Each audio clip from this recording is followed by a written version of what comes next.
Voici maintenant l'histoire d'un cuirassé qui ressurgit du passé. Le Danton est un navire français de la Première Guerre mondiale qui avait été coulé en 1917 en Méditerranée par un sous-marin allemand. Eh bien, son épave a été localisée et un robot nous livre ce soir les premières images de ce bateau qui repose depuis toutes ces années par 1000 mètres de fond. Frédéric Monteil, Sylvain Daubat. L'image rappelle le Titanic. Surgi du passé et des profondeurs, voici le Danton. Silhouette fantomatique. Ce cuirassé français repose par 1000 mètres de fond au large de la Sardaigne.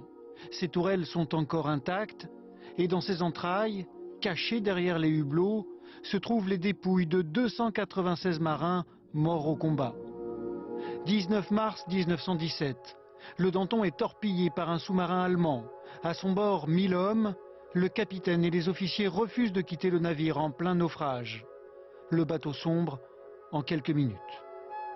Ce qui serait intéressant, c'est de comprendre la vie des marins à bord d'un tel bateau. Vous savez, il a été abandonné très vite, en moins de 50 minutes. 800 hommes sont partis à la mer parce qu'il n'y avait plus de moyens pour mettre des bateaux de sauvetage à la mer. Et donc, ce qui nous importe aujourd'hui, c'est cette part d'humain qui reste aujourd'hui piégée dans cette enceinte de fer. Et je pense qu'un jour ou l'autre, on sera amené à l'interroger.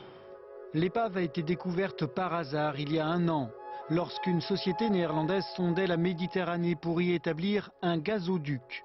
Résultat, le tracé va être dévié d'une centaine de mètres, histoire de préserver cette précieuse archive sous-marine. Voilà, magie.